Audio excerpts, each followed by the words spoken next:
O testemunho de Brígida confirma que toda mulher pode mudar os rumos da história, sem ter de renunciar à feminilidade e ao pudor, nem recorrer à rebeldia e à violência.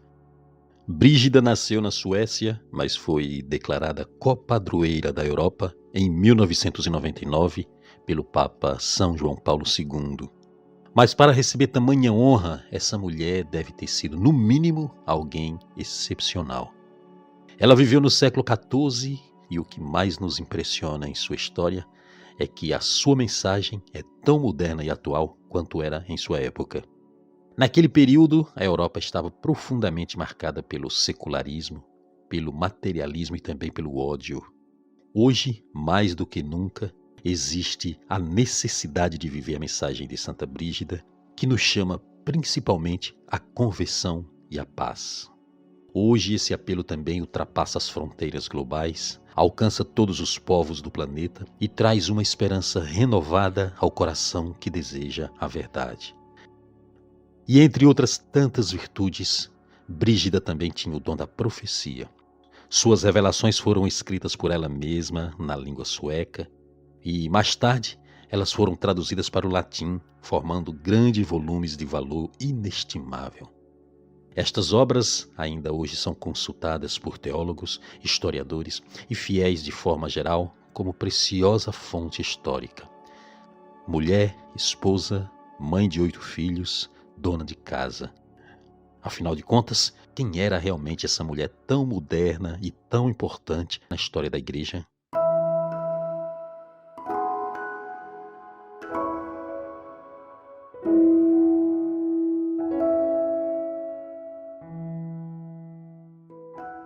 É possível a gente distinguir 2 períodos na vida de Santa Brígida. Podemos determinar o primeiro período, aquele em que ela é a esposa dedicada e também a mãe atenciosa. No segundo período, logo após a morte de seu marido, ela vai se dedicar muito profundamente à vida espiritual, vivendo a castidade na viuvez e uma vida de penitência. No primeiro período temos ela com seus 8 filhos, todos eles educados diligentemente na religião cristã. Brígida deu tudo de si para levar seu marido para o céu. Ela conseguiu convencê-lo a abraçar a continência perpétua e deu-lhe apoio para dominar o próprio temperamento violento e a trilhar ele mesmo o caminho das virtudes. Ela foi o braço direito de seu marido, seu apoio, dando a ele o ânimo necessário para viver na paz de um mosteiro, onde mais tarde ele veio a terminar os seus dias nesta terra. Uma vez enviuvada, Brígida dedicou-se de corpo e alma à vida espiritual em uma comunidade da ordem de Cister.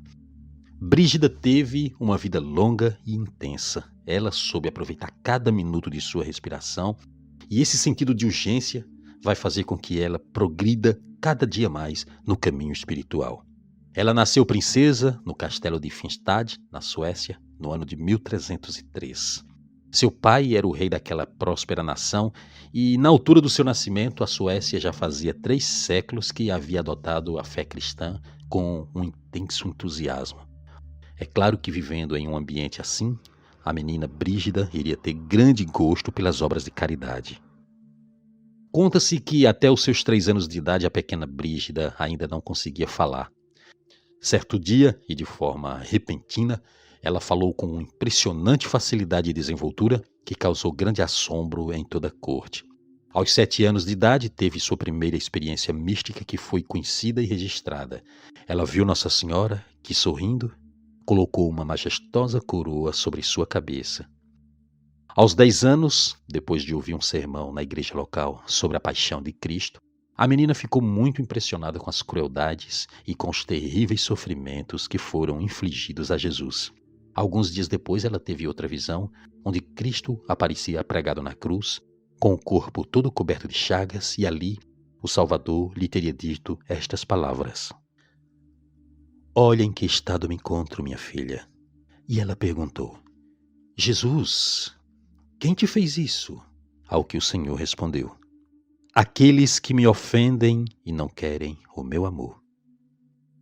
Esta visão deixou profunda marca no coração da menina e é desta experiência que vai nascer o seu carisma de união, de paz e de solidariedade. Foi também nesta fase da vida que Brígida perdeu a sua mãe que já estava gravemente doente.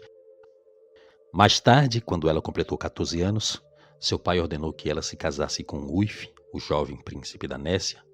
Este homem era um nobre bastante conhecido na época, e eles vão viver juntos um matrimônio feliz e cheio de fé que durará 28 anos. Como fruto desse casamento abençoado, vieram ao mundo 8 filhos, sendo 4 meninos e 4 meninas. Boa conhecedora das Escrituras, Brígida exerceu ali uma influência muito positiva sobre a própria família, que graças à sua presença se tornou uma verdadeira igreja doméstica. Dos 4 meninos, 2 morreram ainda na infância e os outros 2 sobreviveram à vida adulta, inclusive um deles será monge. As 4 meninas todas vão se casar, porém a terceira filha, quando ficou viúva, vai se tornar religiosa e será canonizada mais tarde como Santa Catarina da Suécia. Aliás, eu convido você também a assistir aqui no canal essa história incrível da filha de Santa Brígida. Santa Brígida e seu bom marido vão realizar muitas peregrinações a lugares sagrados, inclusive a Santiago de Compostela. E foi justamente retornando de Santiago, no ano de 1341, que o casal amadureceu a ideia que tinha de viver em continência. Em comum acordo, o casal decide fazer votos e se consagrar totalmente a Deus. Eles foram então morar em uma humilde casa perto do mosteiro de Alvastra. Ali, Uif foi acometido de grave enfermidade e, não resistindo, veio a falecer no ano de 1344. A vida conjugal de Brígida é facilmente associada com a trajetória do casal Luiz Martin e Zélia Garan, que foram os pais de Santa Teresinha. Aliás, sugiro que você assista aqui no canal a uma série especial que fizemos sobre a família de Santa Teresinha de Jesus. Enquanto viúva, Brígida recebeu muitos pedidos de casamento, mas ela recusou novas núpcias, preferindo aprofundar a união com o Senhor através da oração, da penitência e obras de caridade. A despedida do marido amado foi muito triste e difícil, mas Brígida tinha que continuar, tinha que seguir. Ela encarou tudo com serenidade e uma fé inabalável. Ela distribuiu os seus bens entre os herdeiros e também aos mais necessitados. E é nesta fase que as suas visões vão se tornar mais numerosas e frequentes. As revelações divinas que ela tinha não vinham mais através dos sonhos, mas sim quando ela agora estava desperta e em oração. E muitas vezes ela entrava em êxtase. O conteúdo dessas revelações possui um estilo variado. Às vezes, as revelações se apresentam em forma de diálogos entre as pessoas da Trindade, com a Virgem e também com os santos. Outras vezes, as revelações são como o relato de uma visão particular. E em muitos outros momentos, nessas revelações é a própria Virgem Maria quem lhe revela acerca da vida e dos mistérios de Jesus. Ficaram também muito famosas as 15 orações que o próprio Jesus revelou a essa santa mulher. A carta Espi Edificandi, ou seja, a esperança de construir, é um documento escrito pelo Papa João Paulo II. Acontece a proclamação de Santa Brígida como copadroeira da Europa. Ali o Papa afirma que não há dúvida que a Igreja, ao reconhecer a santidade de Brígida, mesmo sem se pronunciar sobre cada uma de suas revelações, vai acolher a autenticidade do conjunto de sua experiência interior. Com a leitura das revelações, é quase impossível a gente não se comover com as descrições tão detalhadas e realistas da paixão de Cristo ou com a maternidade dolorosa de Maria. Em vários momentos, na boca do Senhor aparecem palavras reveladoras do amor infinito de Deus pelos homens. Por exemplo, estas que estão no capítulo 59 do livro 1, que diz: Ó meus amigos, amo tão ternamente as minhas ovelhas que, se fosse possível, desejaria morrer tantas outras vezes, por cada uma dessas, por aquela mesma morte que sofri para a redenção de todas. Um antigo projeto de seu coração era fundar um mosteiro duplo, tendo uma área para homens e outra para mulheres. Deste projeto é que vai nascer a Ordem do Santo Salvador. A própria Santa Brígida vai viver neste mosteiro até que a ordem seja aprovada oficialmente pela Igreja. Depois desta aprovação, ela vai passar um período em Roma, a partir de 1349, e ali ela vai receber a maior parte de suas revelações. A mensagem de Brígida tem origem no Evangelho, na sua união com Jesus e no seu ardente amor ao crucifixo. Chegando em Roma, Brígida percebeu que a cidade eterna estava em situação desastrosa. O Papa estava em Avignon, exilado na França. o povo vivendo em Roma como ovelhas sem pastor. E ainda havia a peste que dizimava o velho continente, o medo, o pavor, a doença. No ar respirava-se o pânico. Essa era a época de Santa Catarina de Sena, que também teve um papel excepcional no atendimento às vítimas da peste. E eu recomendo que você assista aqui no canal o episódio onde nós falamos sobre a vida de Santa Catarina de Sena. Podemos dizer que a missão dessas duas grandes mulheres, Santa Brígida e Santa Catarina, é muito parecida nesse ponto, pois ambas estão lutando veementemente para que o Papa retorne ao túmulo de São Pedro. Santa Brígida vai viver 24 anos em Roma e influenciar profundamente os rumos da igreja. Ela que tinha sido nobre, agora vivia na pobreza, pedindo esmolas de porta em porta, nas portas das igrejas, para ajudar aos seus pobres. Ela vai escrever diversas cartas aos príncipes, aos grandes da Europa, pedindo a volta do Papa a Roma. Com o apoio do rei da Suécia, ela construiu nada mais, nada menos que 78 mosteiros espalhados por toda a Europa.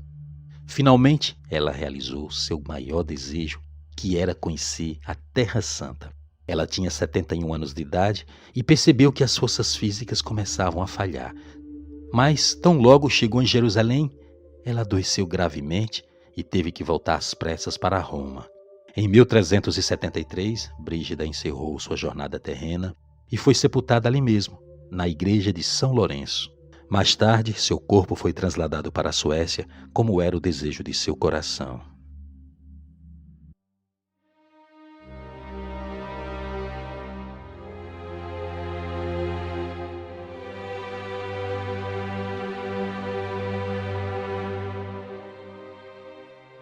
Brígida partiu sem ter visto o Papa Gregório XI de volta definitiva para Roma.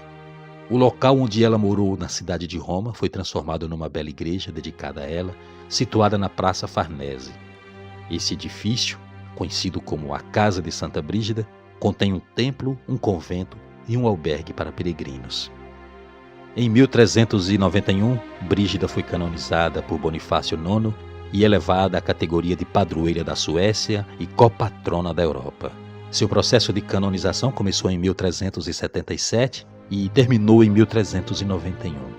Em 1999, Santa Brígida foi elevada, junto com Santa Catarina de Sena e Santa Teresa Benedita da Cruz, copadroeira da Europa. A Ordem de Santa Brígida continua até os dias de hoje sob o nome de Ordem do Santíssimo Salvador de Santa Brígida, geralmente chamada de Ordem Brigidina. É preciso dizer também que os episódios da vida de Santa Brígida mostram até onde pode chegar a grandeza de uma mulher santa, forte e fiel à própria vocação.